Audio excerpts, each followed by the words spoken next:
ఎవరికి ఎంత నొప్పి ఉన్నా కూడా ఆ నొప్పికి ఉపశమనం కలిగించడానికి ఈ భారత రాష్ట్ర సమితి కేంద్ర కార్యాలయం ఈరోజు మారింది. ఈరోజు రాష్ట్ర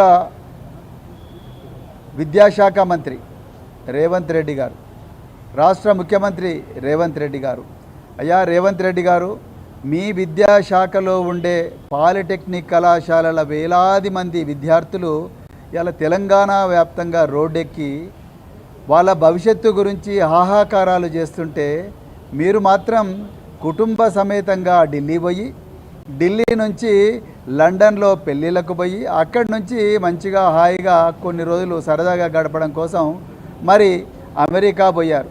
ఇక్కడనేమో మీకు ఓట్లేసిన తల్లిదండ్రుల గర్భాన పుట్టిన బిడ్డలు, తెలంగాణ ముద్దు బిడ్డలు, పేదింటి బిడ్డలు ఇవాళ రోడ్ల మీద హాహాకారాలు చేస్తూ ఉన్నారు.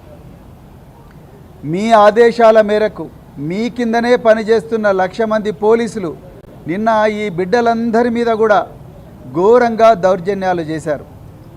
ఎంత ఘోరమయ్యా అంటే మహబూబాబాద్లో జాటోత్ రాజేష్ అనే పిల్లవాడి గొంతు బట్టి గట్టిగా పిసికాడు రఘుపతి రెడ్డి అనే ఒక పోలీస్ ఇన్స్పెక్టర్. నేను ఇలా డీజీపీ తెలంగాణ డిమాండ్ చేస్తున్నా, అయ్యా డీజీపీ గారు, మీరు పీపుల్ ఫ్రెండ్లీ పోలీసింగ్ అంటున్నారు కదా, ఈ పీపుల్ ఫ్రెండ్లీ పోలీసింగ్ ఏమో కానీ మీరు మా గొంతు బట్టి పిల్లలను చంపే ప్రయత్నం చేసిన రఘుపతి రెడ్డిని అర్జెంటుగా సస్పెండ్ చేయాల్సిందిగా డిమాండ్ చేస్తున్నా. అదేవిధంగా ఈరోజు మాసప్ ట్యాంక్ పాలిటెక్నిక్ కళాశాల ఎదురుగా భారత రాష్ట్ర సమితి విద్యార్థి విభాగం నాయకుడు గెల్లు శ్రీనివాస్ యాదవ్ను, తుంగబాలును, వీళ్ళందరినీ మరి పాలిటెక్నిక్ విద్యార్థులకు సంఘీభావం తెలపడం కోసం పోరాటం చేస్తుంటే వాళ్ళను కూడా అరెస్ట్ చేయడాన్ని మేము పూర్తిగా ఖండిస్తున్నాం. ఇలా తెలంగాణ ప్రజలు గుర్తుపెట్టుకోవాలి, ఈ ముఖ్యమంత్రి గారికి ఈ విద్యార్థుల భవిష్యత్తు మీద ఏమాత్రం కూడా శ్రద్ధ లేదు. ఆయనకు ఉన్న శ్రద్ధ అంతా కూడా డబ్బులు ఎట్లా సంపాదించుకోవడం. నిజానికి రేవంత్ రెడ్డి గారు ఆయన విద్యా అర్హతలను ఒకసారి జాగ్రత్తగా పరిశీలిస్తే, రేవంత్ రెడ్డి గారు ఆయన విద్యార్థి దశలో పాలిటెక్నిక్ చదివిండు వనపర్తిలో, దాని తర్వాత ఆయన ఏవి కాలేజీలో BA చేసిండు, దాని తర్వాత ఆయన రియల్ ఎస్టేట్ ఏజెంట్గా మారిండు, రియల్ ఎస్టేట్ ఏజెంట్గా మారి ఇప్పుడు రాజకీయాల్లోకి వచ్చిండు, ఇప్పుడు ముఖ్యమంత్రి అయ్యాడు. నేను ఇలా ఒక్కటే ప్రశ్న అడుగుతున్నాయా రేవంత్ రెడ్డి గారు, మీరు పాలిటెక్నిక్ వనపర్తిలో చేసి సికింద్రాబాద్లో ఏవి కాలేజీలో BA చేసి మళ్ళా తర్వాత రియల్ ఎస్టేట్ దందాలకు పోగలిగినప్పుడు ఈ పిల్లలు పాలిటెక్నిక్ 3 సంవత్సరాలు చేసి ఈసెట్ పోతే తప్పేంది? మీరు పాలిటెక్నిక్ చేసి BA చేయగలిగినప్పుడు వీళ్ళు పాలిటెక్నిక్ విద్యార్థులు ఈసెట్ చేసి ఇంజనీరింగ్ కాలేజీలోకి పోతే తప్పేంది? ఎప్పుడైనా ఆలోచించిండ్రా? ఇక రెండవది, ఇలా తెలంగాణ ప్రజలకు మేము కుల్లా కొన్ని ఒళ్ళు గగురు పొడిచే నిజాలు చెప్పాలనుకున్నాం. నిజాల ఈ 1,00,000 మంది బిడ్డలు రోడ్లెక్కే పరిస్థితి ఎందుకు వచ్చిందయ్యా అంటే ముఖ్యమంత్రి మరియు కాంగ్రెస్ నాయకుల ధన దాహానికి ఈ పిల్లలు, ఈ చిన్నారులు బలవుతున్నారు. ఎట్లనో మేము వివరించే ప్రయత్నం చేస్తాం. మీకు బాగా గుర్తుండాలి, ఈ ముఖ్యమంత్రి అధికారంలోకి వచ్చిన వెంటనే ఆయన్నే హోంశాఖ పెట్టుకున్నారు, ఆయన్నే విద్యాశాఖ కూడా పెట్టుకున్నాడు. ఈ ముఖ్యమంత్రి గారు చాలాసార్లు కూడా విద్యాశాఖను నేను కావాలనే నా దగ్గర పెట్టుకున్నా అని చెప్పడం జరిగింది. ఇప్పుడు అర్థమవుతుంది మీరు కావాలని దీన్ని ఎందుకు పెట్టుకున్నారు.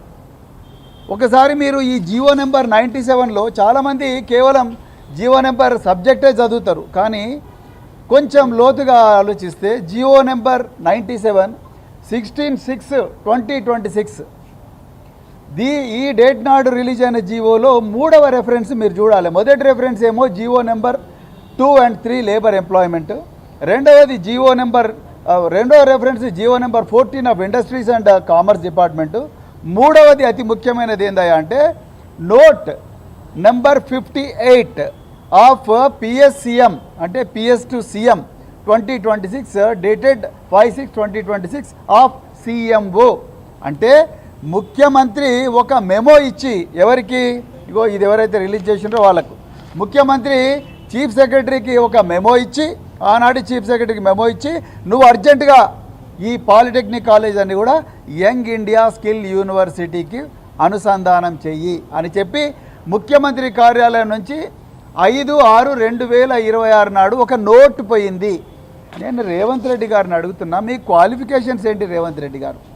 ఇలా ఒక్క దెబ్బకే 128 పాలిటెక్నిక్ ప్రభుత్వ మరియు ప్రైవేట్ పాలిటెక్నిక్ కళాశాలలను ఒక్క దెబ్బకే యంగ్ ఇండియా స్కిల్ యూనివర్సిటీలో ఎందుకు మీరు ఎందుకు అనుసంధానం చేయాలనుకుంటున్నారు?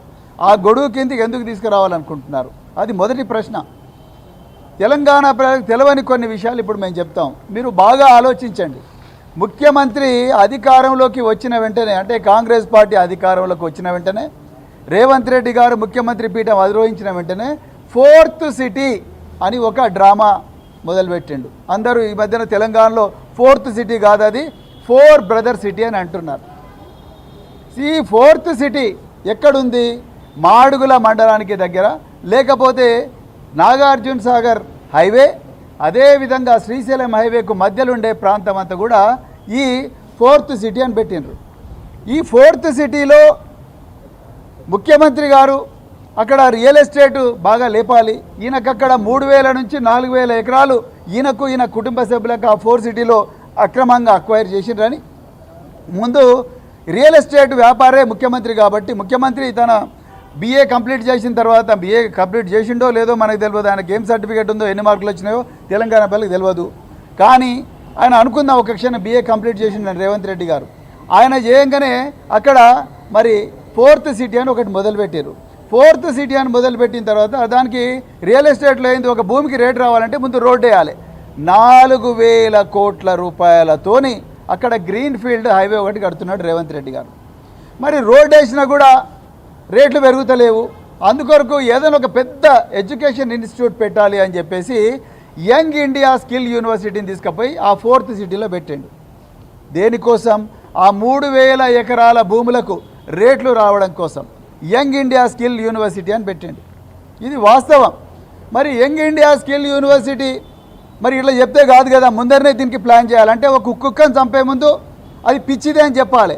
అందుకొరకే ముఖ్యమంత్రి గారు ఏమన్నారు? మొదటి నుంచి ముఖ్యమంత్రి గారు ఇంజనీరింగ్ మరియు టెక్నికల్ విద్య నామకే వాస్తే క్రిమినల్ వేస్ట్ ఆఫ్ టైం అని చెప్పింది ఈ ముఖ్యమంత్రి.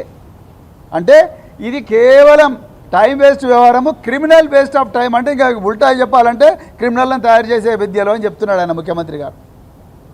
ఒక విద్యాశాఖ మంత్రి ఈ విధంగా మాట్లాడవచ్చా? Criminal waste of time. అయ్యా ముఖ్యమంత్రి గారు, మీరు 200 కోట్లతో కట్టిన బోధి ప్యాలెస్ ఏదైతే మర్రి చెన్నారెడ్డి హ్యూమన్ రిసోర్స్ డెవలప్మెంట్లో కట్టింది ఎవరు?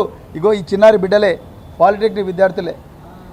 మీరు నడుస్తున్న బుల్లెట్ ప్రూఫ్ కారు, మీ మినిస్టర్లకు డీజీపీ గారు చాలా గొప్పగా ఇచ్చిన బుల్లెట్ ప్రూఫ్ కార్లన్నీ కూడా ఇంజనీర్లు తయారు చేసినవే రేవంత్ రెడ్డి గారు.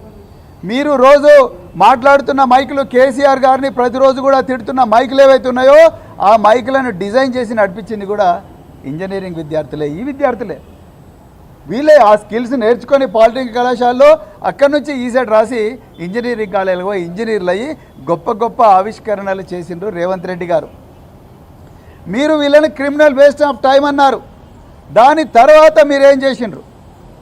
మెల్లగా అసెంబ్లీలో 2024లో యంగ్ ఇండియా స్కిల్ యూనివర్సిటీ అని ఒక యాక్ట్ తీసుకొచ్చిండ్రు. 2024లో తీసుకొచ్చిండ్రు. అందులో సెక్షన్ 44లో మీరేం చెప్పిండ్రు? ఈ సిమిలర్ ఏవైతే టెక్నికల్ ఎడ్యుకేషన్లో ఏవైతే విద్యా సంస్థలు ఉన్నాయో, లేబర్ కానీ లేకపోతే ఎంప్లాయ్మెంట్ కానీ లేకపోతే టెక్నికల్ ఎడ్యుకేషన్ కానీ, ఇందులో ఉన్నవన్నీ కూడా జాగ్రత్తగా ప్లాన్ ప్రకారము మరి యంగ్ ఇండియా స్కిల్ యూనివర్సిటీకి తీసుకురావాలి అని చెప్పి దాంట్లో ఒక సెక్షన్ రాసిండ్రు.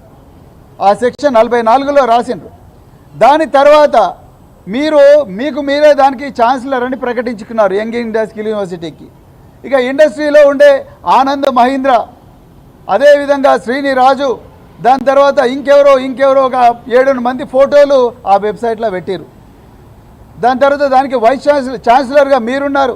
వైస్ ఛాన్సలర్గా సుబ్బారావు అని ఒక ఇండియన్ ఎకనామిక్ సర్వీస్ నుంచి వచ్చిన అధికారిని దాంట్లో పెట్టి ఇంకా మేము ఇక్కడ నుంచి స్కిల్లింగ్ చేస్తామని 5 రోజుల కోర్సు ఉంటుంది, 2 వారాల కోర్సు ఉంటుంది, 3 నెలల కోర్సు ఉంటుంది, అదేవిధంగా 6 నెలల కోర్సు ఉంటుంది. అంటే ఈ కంపెనీలకు, హైదరాబాద్ చుట్టుపక్కల ఉండే కంపెనీలకు కానీ దేశంలో కానీ కంపెనీ